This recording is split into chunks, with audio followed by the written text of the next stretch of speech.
هغه نظر اوس په هغو سترګو کې پاتې نه شو. نه ځو زړګیه، نه ځو نور په دغه لاره نه ځو.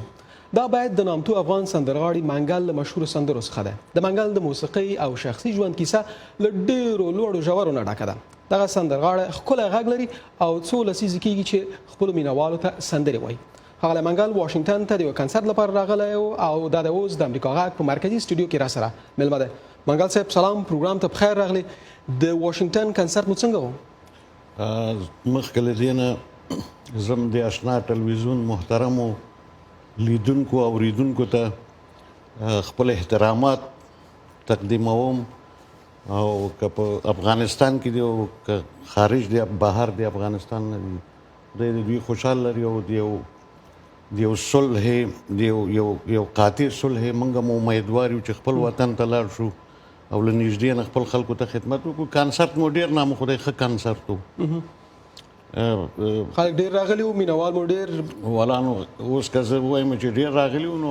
هغه تعقیبوی شئ تاسې. کامرې پکې ډېرې وې، ډېر خلک پکې ډېر زیات راغلي وو او بس د خلکو فرمایشونه او څه نوي سندرې څه ټوکې ټکالې مقصد یوه شپه مو ورسره تېر کړو. ډېره زیاته مننه. تاسې کلونه له خپلې پخوانۍ مېرمنې نغمې سره ژوند وکړ او په ګډه مو خپلو مینوالو ته سندرې وویلې، خو وروسته تاسې جلا شوئ. مېرمن نغمې له امریکا غږ سره په یو مرکې کې ویلي وو چې تاسې غوسه کوئ، کله کله وهل ټکول هم کوئ.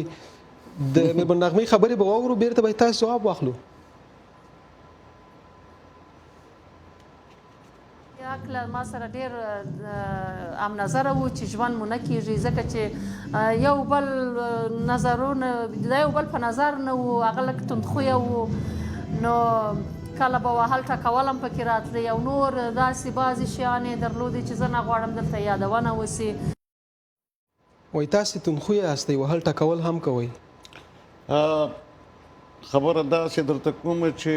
وهل د انسان لپاره ما تر اوسه پورې خپل یو اولاد هم په یو څپېړه نه ده وهلی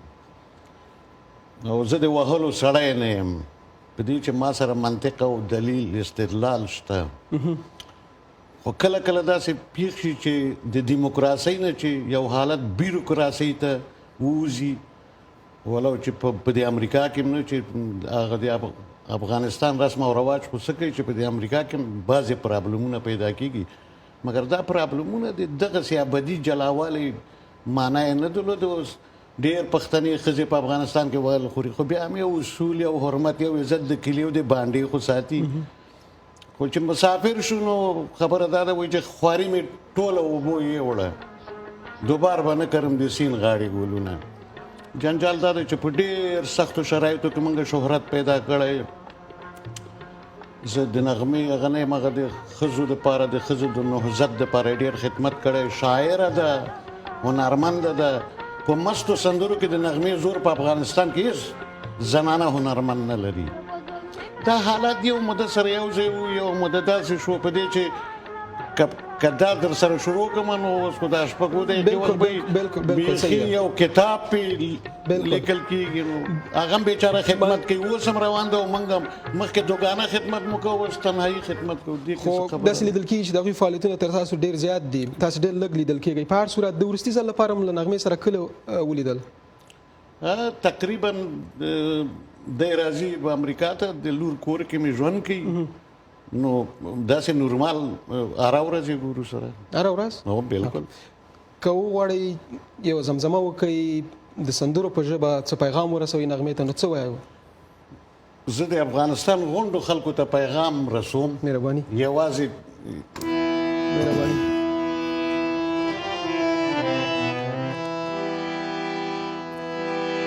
درنه لرې مسافر یم خوږې مورې، در په در خاورې په سر یم خوږې مورې. درنه لرې مسافر یم خوږې مورې، در په در خاورې په سر یم خوږې مورې. بې وسه او بې کسه خزان خزان کړمه بے وسی او بے کسی خزان خزان کړمه ستا له غېږ نه چې بهر یم خوږې مورې در په در خاورې په سر یم خوږې مورې زما حال پوښتنه مه کوه مور جانې زما حال پوښتنه مه کوه مور جانې له هر څه نه اوس بدتر یم خوږې مورې در په در خاورې په سر یم خوږې مورې اوس له شرقه تر مغربه یم راغلی اوس له شرقه تر مغربه یم راغلی څنګه درشم بې وزر یم خوږې مورې در په در خاورې په سر یم خوږې مورې ډېره زیاته مننه خوږه زمزمه وه کور دې ودان په خیر اوسې تاسې یادونه وکړه چې مېرمن نغمه له خپل یوې لور سره ژوند کوي تاسې له چا سره ژوند کوئ اولادونه په څه بوخت دي اولادونه مو نام خدای غونډ یو زوی مې چې د هغه پولیس ده پولیسو کې د مشر زوی مې چې د هغه د اسلامي پوهنتون نه ډګري اخیستی ده دوه لورګانې مې په بانک اف امریکا کې د لون افسرانې دي الحمدلله آرام او اسوده دي مشره لور مې کوټې ډېرې زیاتې لري کور یې لوی دی هغه چې مور یې هم راشي د مسیانو د لیدلو لپاره اوس څه تکلیف یې د خپو درلوده د هغه د عملیات هم اوس تېر شوی اوس ګرځېدی د چا د پښو عملیات د نغمې او نو بس هلته اوسېږي بیا کله کله تاسې هم همالته ځئ کله کله ځو د مسیانو لیدلو دپاره او مسیان یو د شفیق مرید یو لورکی دغه په ما ډېر ګرانه ده بس زما بغیر له هغه نه ژوند نه کېږي د هغه هم هسې مور ته وایي چې دا ټلیفون ورته وړي چې دا روغ که بیا ورسره غږېږم بیا ځمه نو دغسې وایي ستاسې یو لور هم د سندرو ویلو لپاره ډېر ښه غږ لري کله کله سندرې وایي اجازه هم ورکړې ده چې په مجالسو کې او یا په کنسرټونو کې سندرې وایي یا کله ورته اجازه ورکوئ یا په خپله غواړي ما ورسره ډېر مشق او تمرین کړی تر ما هم ډېر ښایسته اواز لري د خدای پاک مرکیانې داد لري چې هغه ها وکړي داسې نه چې دا زما لور ده بس خبره دا د مشق او تمرین هر شي مو ورسره کړي ډېر مې تشویق کړی اوس نو خپله مسؤلیت لري واده یې کړی خوښه ده چې دا د شفیق مېرمن خیر وشي دا ډېر ښایسته ښکلی غږ لري او اوس واده یې کړی د دوی په ژوند کې زه مداخله نه کوم که سندرې کړي هم کور یې ودان ما